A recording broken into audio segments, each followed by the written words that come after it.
बिस्मिल्लाहिर्रहमानिर्रहीम। आज की वीडियो बेटा कंप्यूटर साइंस फर्स्ट ईयर के बच्चों के लिए है। Chapter number 2 Python programming. Important आपके लिए 30 सिंटेक्स बेस्ड क्वेश्चन निकाले प्रोग्रामिंग सिंटेक्स की बुनियाद पे। ठीक है, ये पाइथन सिंटेक्स को रिवाइज करने का क्विक मेथड है। टोटल 30 शॉर्ट क्वेश्चंस है, उनका सिंटेक्स आपको एक्सप्लेन किया जाएगा। कॉन्सेप्ट बेस्ड क्वेश्चन की पहले वीडियो बनाई जा चुकी है, अगर किसी ने वो नहीं देखी तो पहले वो वीडियो देख ले और फिर यहां से आके सिंटेक्स को रिवाइज कर ले। क्वेश्चन नंबर 1 में बेटा वो आपको कहता है write syntax of print function. तो हम सिंगल लाइन के जो है ना आंसर डिस्कस करेंगे। क्विक रिवीजन है ये हमारे चैप्टर की। प्रिंट फंक्शन में वो कहता है बेटा प्रिंट हेलो वर्ल्ड, आपने कोट्स में लिखना है, is used to display the output text. ठीक है, तो ये प्रिंट फंक्शन का सिंटेक्स है। Syntax to take input from the user, जिस वेरिएबल में बेटा इनपुट स्टोर करनी है सबसे पहले वो लिखते हैं। अब यहां पे वो वेरिएबल क्या है, नेम। उसके बाद name is equal to input function का नाम आपने लिखा, और अगर कोई मैसेज आप प्रिंट करना चाहते हैं इसके साथ तो हमने लिख दिया इंटर नेम कॉलन। अब जो भी इनपुट वो देगा वो किस में जाके स्टोर हो जाएगी बेटा, नेम में स्टोर हो जाएगी। ठीक है, how to convert input to integer. अगर दी गई इनपुट में से आप सिर्फ इंटीजर वैल्यू रखना चाहते हैं तो आप इस तरीके से इस्तेमाल करेंगे इसे, इंट ऑफ इनपुट फंक्शन, और अंदर जो भी आप मैसेज देना चाहते हैं वो तो इनपुट फंक्शन का पार्ट है। अब जो भी इनपुट इसमें आएगी वो स्टोर होगी किस वेरिएबल में, एज वेरिएबल में बेटा, और एज वेरिएबल में उसका सिर्फ इंटीजर पार्ट स्टोर होगा। इसके बाद हमने डिस्कस करना है क्वेश्चन 4 में syntax of if statement. If का कीवर्ड आप लिखते हैं बेटा, उसके बाद आप अपनी कंडीशन मेंशन करते हैं और सिंटेक्स के तौर पर कॉलन लगाते हैं। देखें ये जो 2 डॉट्स है ये क्या है, कॉलन है, जो मैंने हाईलाइट किए है ना अभी, इसको क्या कहते हैं, कॉलन। तो कॉलन लगाएंगे आप एज ए सिंटेक्स, और फिर वो स्टेटमेंट लिखेंगे जो आप इस इफ की कंडीशन के ट्रू होने पर एग्जीक्यूट करना चाहते हैं। फिर वो आपसे पूछ सकता है, क्वेश्चन 5 में पूछा गया है syntax of if else. If के बाद इफ का कीवर्ड लगाएंगे आप, कंडीशन लिखेंगे और कॉलन लगाएंगे सिंटेक्स में। फिर वो स्टेटमेंट लिखेंगे जिसे आप इफ की कंडीशन के ट्रू होने पर एग्जीक्यूट करवाना चाहते हैं। देन आप कीवर्ड लिखेंगे बेटा एल्स। एल्स का कीवर्ड के बाद क्या आएगा, कॉलन एज अ सिंटेक्स आएगा, और उसके बाद आप वो स्टेटमेंट लिख सकते हैं जिसे आपने एग्जीक्यूट करवाना है इफ की कंडीशन के फॉल्स होने पर। अगर इफ की कंडीशन ट्रू होगी तो फर्स्ट स्टेटमेंट चलेगी ये वाली, और अगर इफ की कंडीशन फॉल्स होगी तो फिर ये वाली स्टेटमेंट चलेगी। ठीक है,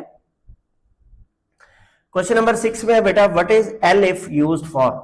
तो एल इफ जो है ना बेटा बेसिकली इफ एल्स इफ है, it is used to check multiple conditions. Question number 7 में उसने उसका सिंटेक्स पूछा है इफ एल इफ का, आप सिंटेक्स लिखिए। सबसे पहले आपके पास इफ आ जाएगा, उसकी कंडीशन लिखेंगे, कॉलन लगाएंगे सिंटेक्स के तौर पे, जिस स्टेटमेंट को ट्रू होने पर एग्जीक्यूट करना चाहते हैं वो लिखेंगे। उसके बाद एल इफ मतलब एल्स इफ, लेकिन कीवर्ड क्या इस्तेमाल करेंगे, ELIF, और स्मॉल में होना चाहिए। फिर कंडीशन लिखेंगे, कॉलन लगाएंगे सिंटेक्स का, स्टेटमेंट लिखेंगे जो ट्रू होने पे चलाना चाहते हैं। उसके बाद जितनी भी और ऐसी कंडीशंस है वो आप रिपीट कर सकते हैं एलिफ के साथ, और लास्ट में डिफॉल्ट में क्या लिखेंगे, एल्स लिख के कॉलन लगाएंगे और स्टेटमेंट लिखेंगे। ये तब चलेगी स्टेटमेंट एल्स वाली जब ऊपर वाली कोई भी कंडीशन ट्रू नहीं होगी, तो बाय डिफॉल्ट आपका लास्ट वाला एल्स के साथ की स्टेटमेंट चलेगी। ठीक है, क्वेश्चन नंबर 8 में आपसे कहता है व्हाट इज अ लूप। तो लूप एक ऐसा स्ट्रक्चर है बेटा जो ब्लॉक ऑफ कोड को रिपीट करता है मल्टीपल टाइम्स, इसको क्या कहते हैं, लूप।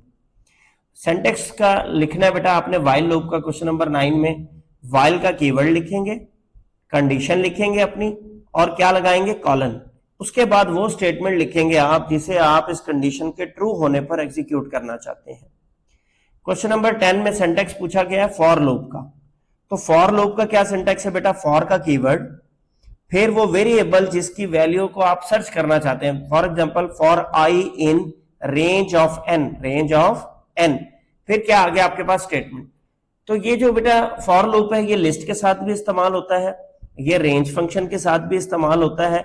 अब जितने भी लिस्ट ऑफ आइटम्स होंगे उनके अंदर से ये ढूंढ के ले आएगा इस आई को। ठीक है, या उसके लिए रिपीट भी करवा सकते हैं। क्वेश्चन नंबर 11 में बेटा what is range function. Range function क्या है, रेंज फंक्शन की मदद से आप सीक्वेंस ऑफ नंबर्स जनरेट करते हैं, सीक्वेंस ऑफ नंबर्स। एग्जांपल क्या है रेंज फंक्शन की, आपने लिखा है for I in range 1,5 print I, तो होगा क्या बेटा 1 से लेकर 5 तक वैल्यूज प्रिंट होंगी, 1 2 3 4 और 5, ठीक है। फिर क्वेश्चन 13 में क्या है, what is a list.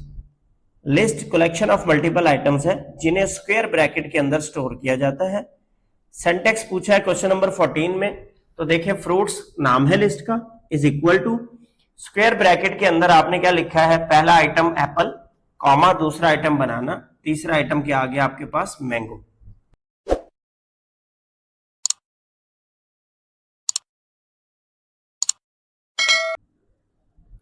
Next आपके पास बेटा क्वेश्चन है how to access list element. अब लिस्ट एलिमेंट को बेटा एक्सेस करने के लिए उसका इंडेक्स आपने देना है, ठीक है।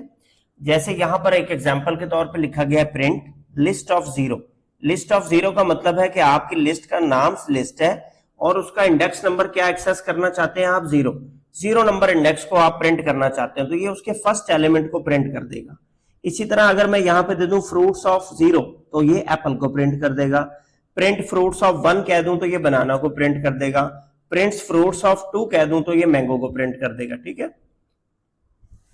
क्वेश्चन 15 में कहते हैं व्हाट इज इंडेक्सिंग। इंडेक्स अभी मैंने आपको बताया बेटा, लिस्ट में डाटा आइटम की लोकेशन को क्या कहते हैं, index. Indexing is used to access elements by their position in the data structure. जैसे कि लिस्ट एक स्ट्रक्चर है, ठीक है, तो लिस्ट का जो 0 इंडेक्स है वो उसकी फर्स्ट पोजीशन है, जो 1 इंडेक्स है वो उसकी सेकंड पोजीशन है, जो 3 इंडेक्स है वो उसकी जो 2 इंडेक्स है वो उसकी थर्ड पोजीशन है, जो 3 इंडेक्स है वो उसकी फोर्थ पोजीशन है, एंड सो ऑन, ठीक है। What is slicing. स्लाइसिंग कहते हैं बेटा कि क्या करने को, एक लिस्ट के किसी पोर्शन को कट करने को स्लाइसिंग कहते हैं। क्वेश्चन 17 में उसने क्या किया, स्लाइसिंग करके दिखाएं। तो देखिए आपने क्या किया, प्रिंट लिस्ट ऑफ 1:4। इसका मतलब क्या है, लिस्ट में से 1 से लेकर 4 तक डाटा आइटम्स को प्रिंट करें। तो स्लाइस हो गया ना, आपने लिस्ट में से डाटा आइटम्स को काट लिया। कितने डाटा आइटम्स कट किए बेटा, 1 से लेकर 4 तक, 1 से लेकर 4 तक।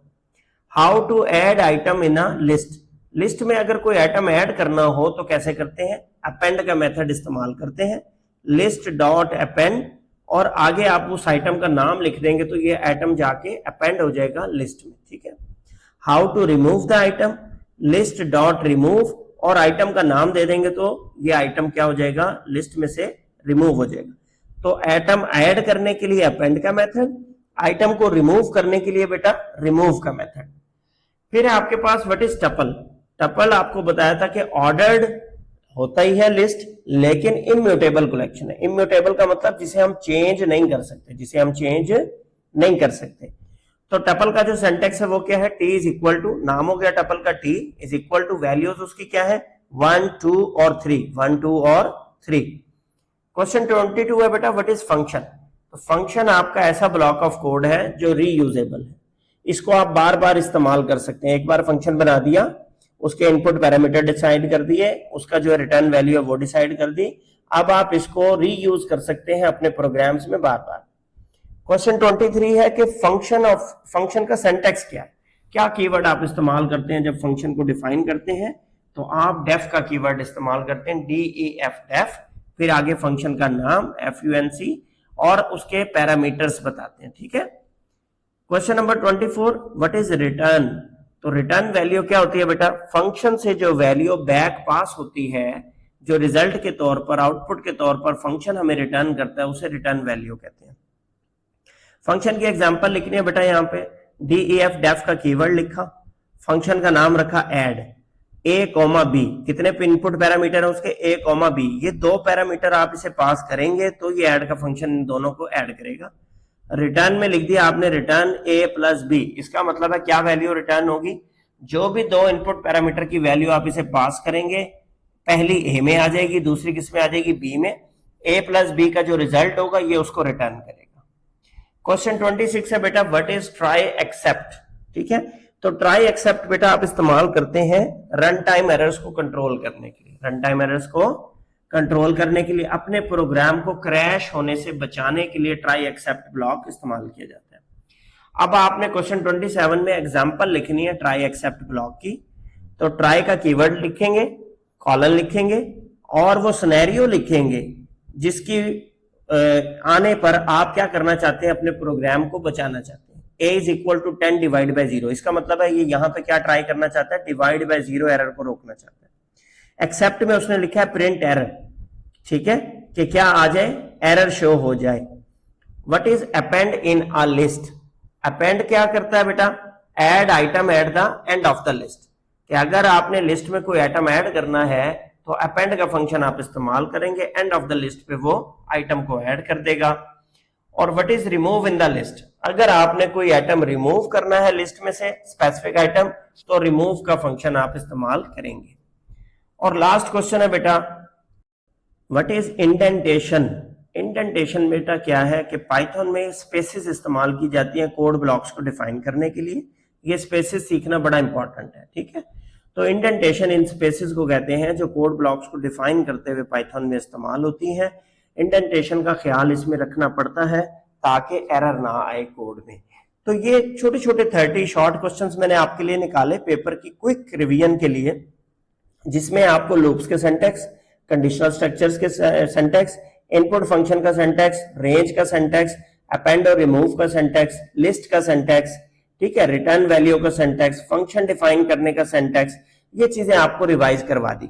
अगर इसके बारे में आपको कोई क्वेश्चन हो तो फिर आप कमेंट सेक्शन में पूछ लें, इंशाल्लाह वहां पे आपको मजीद डिटेल प्रोवाइड कर दी जाएगी।